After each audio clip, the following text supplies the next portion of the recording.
If you own a law firm, this is for the moments when intake feels fine on paper, but the consult calendar, well, it's uneven, and the sign retainer count, it's not matching your effort. There's a specific moment that I keep seeing.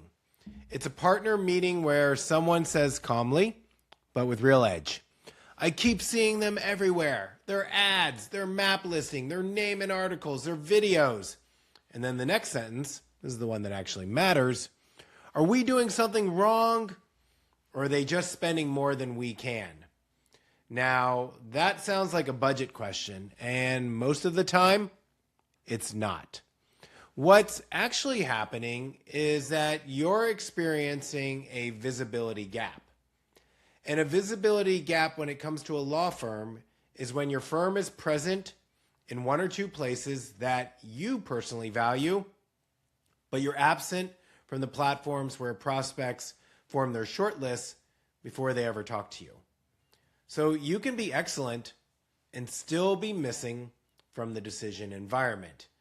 Now, here's a familiar frame I see over and over again. You've got a website, looks respectable. You have a referral base that still sends you cases, even if it's less predictable. And you might even have a decent reputation in the courthouse and among your peers.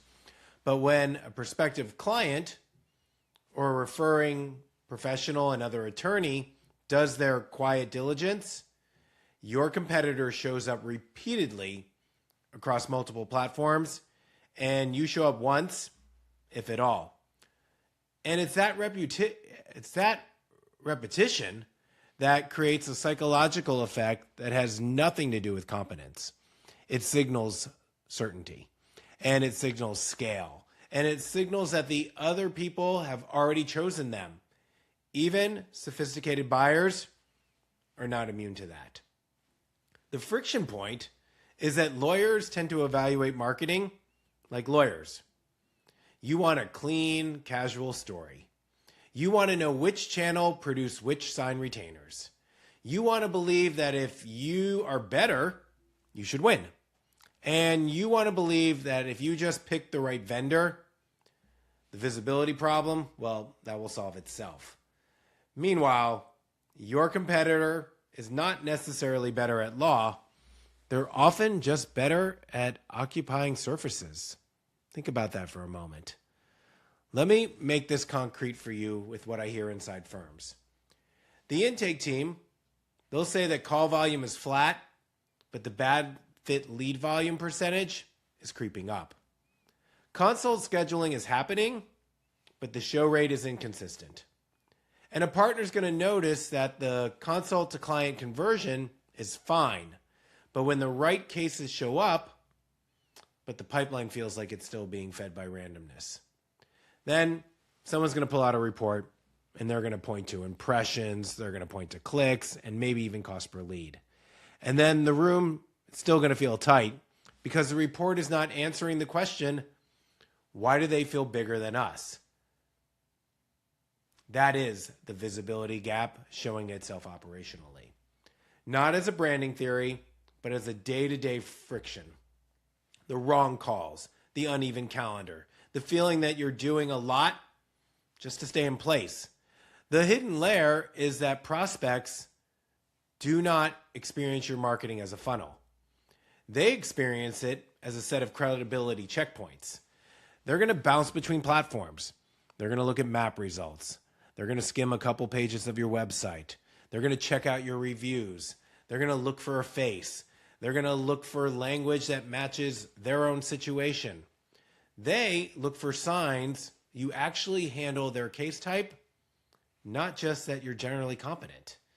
And if your firm only shows up strongly in one checkpoint, you're asking that prospect to take a bigger leap of faith. Your competitor is reducing the leap by being present in more places more consistently. It's as simple as that. And this is where attorneys get understandably cynical. You've already paid for SEO. You've already tried paid ads. You've already done a brand new website. And you've already been told to post more on social media. And you start thinking, Am I not doing content for content's sake here? I do not want activity. I want leverage. Great.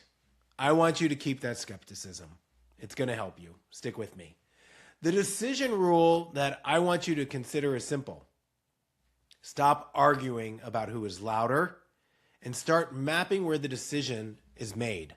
In other words, you've got to identify your visibility gap before you spend another dollar trying to outspend someone who might not even be outspending you. Operationally, this shows up in 3 places that you can actually measure without getting lost in all those vanity metrics. The first thing is you've got to look at your consult scheduling patterns, not just lead volume. So if your consult calendar is full for a week and then thin for a week, that can be a platform issue, not a demand issue. I mean, it can mean you are intermittently visible in one place while your competitor is steadily visible across several. The second thing is look at the retainer sent versus the retainer sign gap for marketing source leads. When a prospect arrives already half convinced because they've seen you in multiple credibility checkpoints, the decision process tends to be cleaner. Then, when they arrive with uncertainty because you were hard to validate, the consult can go fine, but it still ends in a stall. And third, I want you to look at your intake triage notes and conflict checks for patterns and case type fit. When your visibility is broad but shallow, you attract noise. And when your visibility is narrow but deep, you attract fit. A visibility gap, it often correlates with bad fit leads because the only platform you're winning is the one that rewards generic presence. So as a quick sidebar, I did put a sanity check in the description. It's there to help you compare your signed retainer count and consult to client conversion against the platforms you're actually showing up on. Check that out. Now back to the video. The part that usually stings in that partner meeting is the temptation to treat visibility like a moral issue. They're everywhere. We are not. Therefore, we are behind. That is not a useful conclusion. The useful conclusion is that visibility is a distribution problem, not a self-worth problem.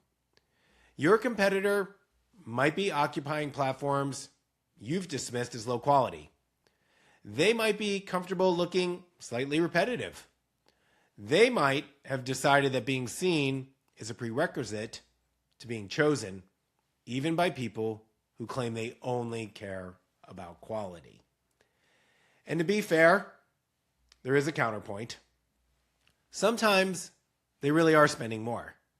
Sometimes a larger firm is just going to buy share of voice in ways you can't match dollar for dollar.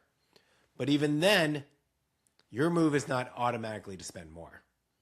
Your move is to narrow the fight to the surfaces where your case type fits the strongest and where your operational follow-up speed can capitalize.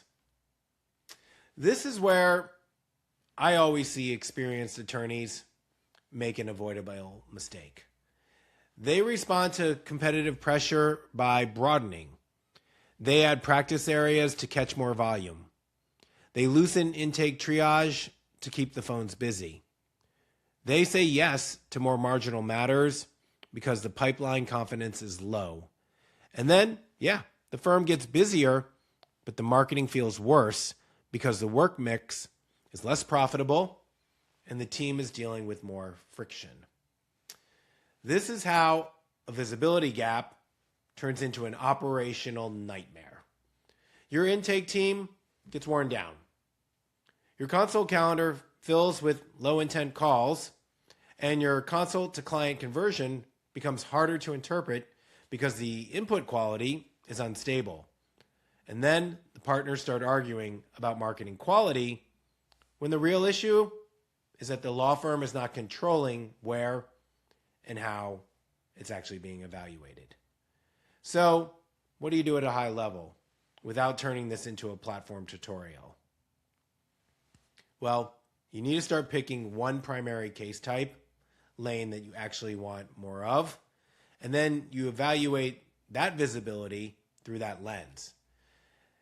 Not what feels prestigious, not what the last vendor sold you, not what produces the cheapest leads, what produces the most consistent case type fit with the least operational drag. Then you can decide what you're willing to be known for in the public, repeatedly without sounding promotional. This is the part most attorneys resist. You want your reputation to speak for itself. In the real world, though, your reputation speaks through artifacts. The question is whether you're providing those artifacts in the places people actually look. So what you got to do is tighten the loop between visibility and intake. If your intake triage is not tagging sources accurately, you're just going to keep debating in the dark. If your follow-up speed is inconsistent, you'll misdiagnose visibility as the problem when the problem's response time. And if conflicts checks are delaying your first contact, you'll blame marketing for what is actually operational leakage. So the micro resolution in that partner meeting is not a big spend.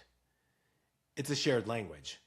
When someone says they're everywhere, you can respond with, we might have a visibility gap.